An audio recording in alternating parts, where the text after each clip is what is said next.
Admit பண்ணியாச்சுங்க. இன்னைக்கு time சொல்லிக்கிறாங்க. First என்ன பண்ணாங்க, ஹார்ட் பீட் செக் பண்ணாங்க, பிபி செக் பண்ணாங்க, ஹார்ட் பீட் குழந்தைக்கு. அதுக்கப்புறம் இப்போ ட்ரிப்ஸ் ஏறி இருக்குது. இந்த ட்ரெஸ்ஸு போட்ட உடனே ஃப்ரீயாக இருக்குது, நோயாளி மாதிரி தெரியுதாப்பா, பேஷண்ட் மாதிரி ஆகிட்டேன் அப்படின்னு. அப்படியே ஃப்ரீயா அப்படிலாம் ஒன்றும் இல்லை, தைரியமாக அது பயப்படக்கூடாது.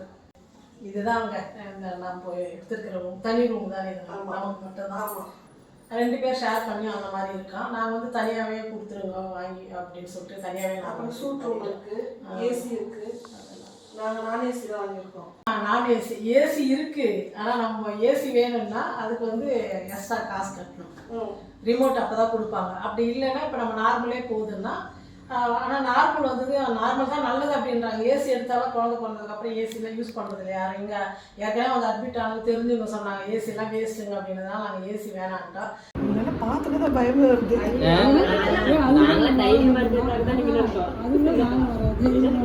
நாங்கள் வாட்டு இருந்தோம் வெளியே. இல்லை இல்லை போட்டுருக்காங்க, ஹாஃப் அன் ஹவர் ஆகணும்.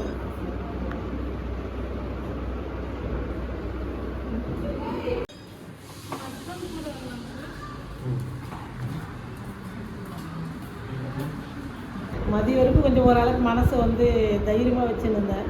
இப்போ தான் உள்ளே கூப்பிட்டு போய்க்கிறேன்ல, ஆப்ரேஷன் தான் பண்ணணும் அப்படின்ற முடிவுக்கு எடுத்துட்டாங்க டாக்டர். பிபிலாம் அதிகமாக இருக்கிறதுனால நான் கிட்டவே போகலங்க. நான் இங்கேயே உட்காந்துட்டு ரூம்லேயே. நான் போகவே இல்லை, நான் கிட்டவே வரல. கூப்பிட்டு போகும்போது வந்து பார்த்துட்டு அப்பயே நம்ம அழுதா குழந்தைக்கு எங்கே அழ வந்துடணும்னு சொல்லிட்டு நான் கட்டுப்படுத்திருந்தேன். நான் நிஜமாகவே நான் அப்படியே கண்ட்ரோலாக இருந்தேன். நான் அவ்வளோ கஷ்டமாக இருக்குது. ஆப்ரேஷன் தியேட்டருக்குள்ளே போயிருக்காங்க. நார்மலாகவும் சொல்லிட்டு நாங்களும் நினச்சோம், இல்லை முடியாது அப்படின்னு சொல்லிட்டாங்க. எல்லோரும் என்னை கிண்டல் பண்ணுறாங்க, ஆண்டி பாரு எவ்வளோ வேதனையாக உட்காந்துக்கிறாங்க அப்படின்னு. உனக்கு இல்லையா அக்கா அப்படி போனது? இருக்கா இல்லையா? வெளியில சிரிக்க ஓட்ட பார்க்க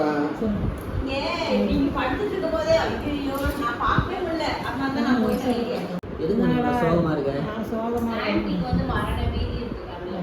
5:30 மணி 6 மணி வரைக்கும் நம்மளால. நமக்கு வந்து 4:30 to 5:30 டைம் சொல்லியிருக்காங்க, கூட்டிகிட்டு போயிருக்காங்க. 5:30 to 6 மணி கூட ஆகிடும். இவர் என்ன பண்ணிட்டு இருக்காரு? அப்பா பாருங்க இப்படி பதிலே பேச மாட்டேங்க.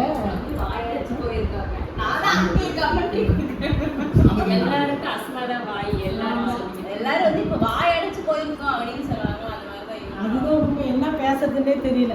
1 மணி நேரம் கழிச்சு தான் எங்களால் சந்தோஷமாக பேச முடியும். மேலே விடலை, மேலே வந்து 2 பேருக்கு மேலே போகக்கூடாதுன்ட்டாங்க. அதுவும் நான் உங்களுக்கு சொல்லணும். நிறைய பேர் நான் ஹாஸ்பிட்டலுக்கு பிரியா கூட வரும்போது நீங்கள் கிட்ட இருக்காதீங்க, நார்மலுக்குன்னா அப்படி சொல்லுவாங்க. இதுக்கெல்லாம்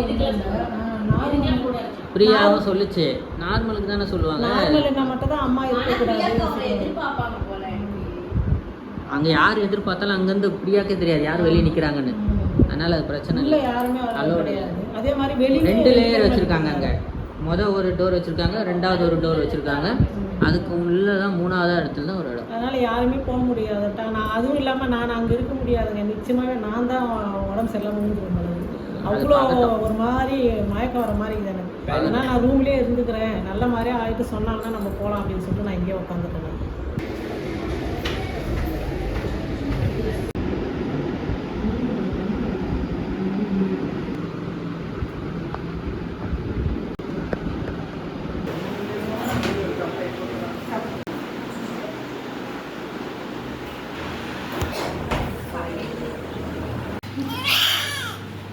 தாத்தா வாங்கிட்டு ரொம்ப சந்தோஷம்.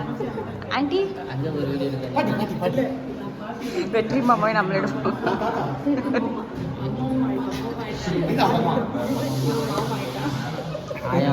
நாங்கள் அப்பவே கேட்டோம். என்னன்னா நான் பெரியம்மா. நாங்கள் வந்து அங்கே இப்போ வெயிட் பண்ணிட்டு இருக்கோம் எல்லாரும். ஏன்னா உள்ள வந்து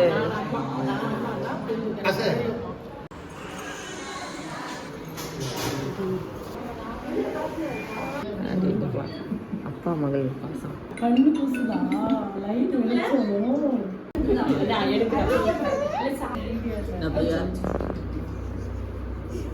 அழகி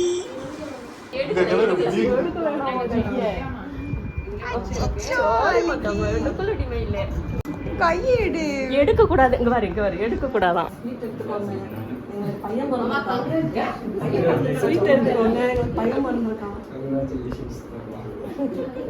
உங்களை பார்க்குறேன் போலண்ணா அவங்க மாமனை பாடுறா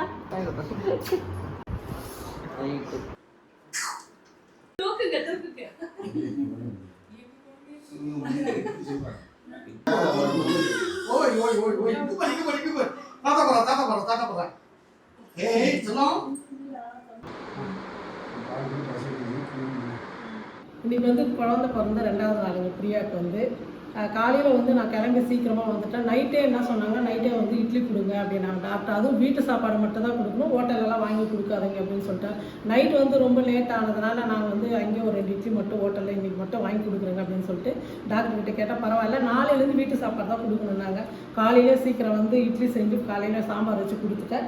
மதிய லஞ்சு வந்து எல்லாமே வந்து நம்ம பானு தான் செஞ்சுது. அவங்க தான் வந்து சாம்பார் வச்சாங்க. அதை நான் அங்கே போய் ஓப்பன் பண்ணி காமிக்கிற டைம் ஆகிடுச்சுன்னா நான் பேக் பண்ணி வச்சுட்டேன்.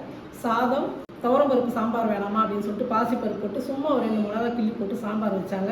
அப்புறம் வந்து ரசம் வச்சாங்க, கேரட் பொரியல், அப்புறம் பூண்டு சின்ன வெங்காயம் நிறையா சேர்த்து கொஞ்சமாக புளிப்பாக ஒரு புளிக்குழம்பு மாதிரி பிரியாவுக்கு வந்து நல்லாயிருக்கும், கொஞ்சம் இடையில கொடுங்க அப்படின்னு சொல்லிட்டு அந்த பூண்டு குழம்பு, அதாவது நிறைய பூண்டு சேர்த்து அது ஒரு குழம்பு. 4 ஐட்டம் செஞ்சு அவங்க ரெடி பண்ணிட்டாங்க. நான் வந்து மற்ற வேலைலாம் செஞ்சு குளிச்சுட்டு ரெடி ஆகிட்டு எல்லாம் எடுத்துக்கின்னு இப்போ நாங்கள் வந்து ஹாஸ்பிட்டலுக்கு கிளம்பிட்டோம். பிரியா வந்து ட்ரெஸ் எல்லாம் குழந்தைக்கு தேவையானதெல்லாம் வாங்கிடுச்சு. இப்போ வந்து இது எங்கள் தங்கச்சி பொண்ணு பெங்களூர்லேருந்து வாங்கிட்டு வந்தது. ஒவ்வொருத்தரும் ஒன்று வாங்கிக்கலாம், எல்லாமே வாங்கி ஒருத்தரே எதுக்கு வாங்குறது அப்படின்னு சொல்கிறது. இது வந்து கட்டிட்டு பால் கொடுக்குதான். இதை நம்ம எப்படி கொடுக்குறோம், மடியில் தலைகாணி மாதிரி வச்சுக்கிட்டு தலைகாணி வைக்கிறோம்ல, அதுக்கு பதில் இதை வச்சுட்டு பால் கொடுக்குதான். அதனால் இதை வாங்கிட்டு வந்துடுறாங்க. அப்புறம் இது வந்து கீழே பெட்டு மேலே போட்டு குழந்தை வைக்கிறதுக்காகும் கீழே.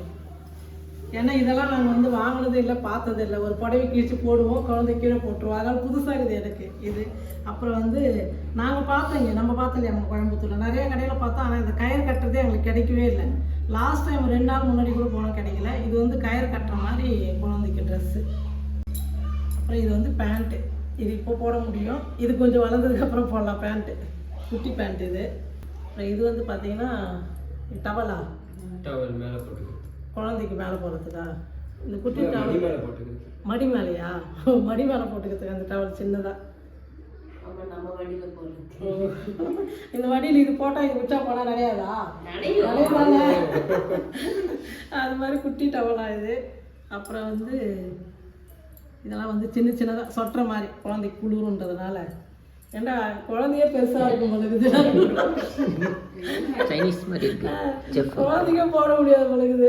அவ்வளோ குட்டியாக சொட்ட சின்னதாக பனியனு, ஃபுல் கை பனியனு. இது வந்து நார்மலாக நம்ம இதுவும் அதே மாதிரி தானா, ஸ்வெட்டர் மாதிரி சொட்டுற மாதிரி. இது வந்து பனியன் போட்டு பட்டன் டைப். இதெல்லாம் இது வந்து சின்ன குழந்தையா இருக்கும் போதே நாளாக போட்டு பார்த்துக்கிறேன் இந்த மாதிரி ஃபுல்லாக அப்படியே. ஆனால் இது தொப்பி மாதிரி வரும், அது கூட இப்போ தொப்பி இல்லை, அப்படியே ஃபுல்லாக இது ஃபுல்லாக அப்படியே.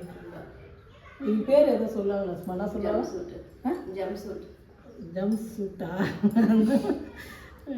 இது வந்து காச்சா எல்லாம் பெருசா இருக்கு. இது பெருசு, இது வந்து சின்னதாக, இது சின்னது. அப்புறம் இது வந்து அது பேம்பர்ஸ். பேம்பர்ஸ் இது யூஸ் பண்ணி கூட வாஷ் பண்ணி போட்டுக்கலாமா குழந்தைக்கு, அது அப்படியே கட்டுறது. எங்கன்னா வெளியே போனால் போட்டுக்கலாம். வீட்டிலலாம் நான் வந்து உங்களுக்கே யாருக்கே வீடியோவில் சொல்லியிருப்பேன், அப்பா வந்து ஒரு புடவை கீழ்ச்சி துண்டாக வச்சுக்கிறாரு. அதான் நமக்கு வசதியாக இருக்குது, இதெல்லாம் நமக்கு செட் ஆகாது. அதனால் வெளியே போகும்போது போட்டுக்கிட்டோம். இது வந்து அப்படியே செட்டு 3 இது எல்லாம் பொம்மை படமாக போட்டு வச்சிருக்கு. இது பிளைன். இது பிளைன். இப்படி ட்ரெஸ் தான் போட்டுருக்கலாம். இப்போ அவங்க போட்டுக்குதா பட்டன் டைப்பா, ஹாஸ்பிட்டலே போட்டுறாங்களா? அவங்களே போட்டு எல்லாம் கொடுத்துட்டாங்க. அழகா இருந்துச்சு ஹாஸ்பிட்டல்ல போட்டேன். அந்த ட்ரெஸ் கலரு எல்லாம் நல்லா சூப்பராக ட்ரெஸ் கலர் ஒரே மாதிரி பிங்கா இருந்துச்சு. இது வந்து தொப்பி கைக்கு கை காலுக்கு இது உள்ள அப்படியே செட் நம்ம வாங்கலாம் அந்த மாதிரி. அப்புறம் இது வந்து காலுக்கு இப்போ 2-3 செட்டு வந்து வாங்கிட்டு எடுத்துட்டோம் நாங்கள். பேக்கில் வச்சுட்டோம் நான் எடுத்து போகிறதுக்கு. ஏன்னா ரொம்ப அழுக்கு பண்ணினே இருக்கிறான் ஒரே நாள். உச்சாலாம் இதில் எப்படி போவோம், காலில் தானே இருக்குது, உதைக்கும் போது ஆகிடுமா. எப்படி ஃபேமஸ் விலைக்கு இருக்குமா இருக்கும். ஷூ எல்லாம் இந்த காலில் போட்ட ஷூலாம் உச்சா போயிட்டான், எடுத்துன்னு வர சொன்னாங்க. அதனால் ஒரு 4 செட்டு எடுத்து வச்சுட்டேன். இது வந்து ஷார்ட்ஸு கை குழந்தைக்கு, இது உள்ளவே இருக்குது 2 இதெல்லாம். அப்புறம் இது வந்து 7 days 7 போடுறது. பால் குடிக்கிறப்ப வந்து இங்க அப்போ நேற்றே கட்டியிருக்கணும்ல, ஃபர்ஸ்ட் நாள்லேருந்து 7 நாள் மண்டே இருக்கு. 7 நாளுக்கு 7 கட்டியிருக்கணும். நாளைக்கு தான் குடிச்சிட்டு மண்டே. இதை கட்டி விட்டுட்டோம்னா பால் எதுவும் குடிச்சாலும் சாப்பிட்டாலும் அவன் ட்ரெஸ்ல ஆகாது. அப்போ நாளையிலேருந்து தான் பண்ணலாம். நாளையிலிருந்து மண்டே ஃப்ரீயா உட்காந்து பால் கொடுக்கும்போது தான் இதை கட்ட முடியும். 7 days தேவையில்லை இப்பெல்லாம் அவனுக்கு. தேவையில்லாம. அதனால நாங்கள் அப்புறமா ஒரு 2 மாசம் இங்கே வீட்லயே சாப்பாடு கொடுக்கும்போது போட்டுட்டேன். சாப்பாடு ஊட்டுறப்ப 7 days கழுத்தில் மாட்டுறதா? இது வந்து டவல் குழந்தைக்கு. டவலா? டவல் இல்லை, ஷார்ட்ஸ். ஷார்ட்ஸா? பேம்பர்ஸ் மாதிரி தான் இருக்கும். இந்த மாதிரி டிசைன் கட்டுறது. நம்மளும் வாங்கணும்ல இது மாதிரி. இது அப்படியே கட்டி விட்டுறணுமா? கட்டி அந்த ஹோல்சேலில் போட்டு கட்டி விட்டுறணுமா? அதான் இப்போ நம்ம வந்து புடவை கீச்சு வச்சுக்கிறீங்க, அது பதில் இப்போ நாடா தச்சு இந்த மாதிரி வச்சிடுறாங்க. அழகாக அது 10 எல்லாம் வாஷ் இதுவும் துவச்சி போட்டுக்கலாமா? நல்லா வாஷ் பண்ணலாம். அப்புறம் நான் பாட்டுன்னு ஆகி போயிடுச்சுன்னா தூக்கி குப்பையில் போட்டுருவோம்ல, நான் அதை ஃபஸ்ட்டு கேட்டுக்கிறேன்.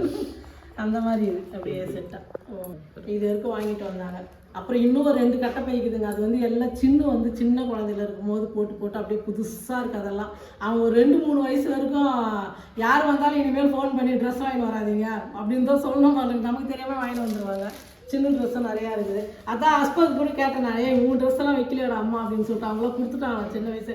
நான் கூட வைக்கலைங்க எங்கள் பசங்க. ஆமாம், 20 வருஷம் நாங்கள் பொத்தி வச்சுருக்கிறோம். நிறைய பேர் அப்படி வச்சுருக்காங்க தான். நம்ம இப்பெல்லாம் போகலாம் தெரியுமா? கஸ்டமர் ட்ரெஸ்ஸையும் கொடுத்தாச்சு. அவங்க படிச்ச புக்குங்களை கூட நாங்கள் கொடுத்துட்டோம். நிறைய ட்ரெஸ் அந்த மாதிரி வச்சுருந்து இப்போ ஞாபகம். நான் கூட அந்த மாதிரி ஒரு செட்டு கூட வச்சுருக்கேன். இப்போதான் தெரியுது அதெல்லாம் வச்சுருக்கோமோ அப்படின்னு சொல்லிட்டு. டைமும் வந்து 11 மணி போகிறதுக்குள்ளே நாங்களுக்கு ஒரு 1/2 மணி நேரம் ஆகிடும்.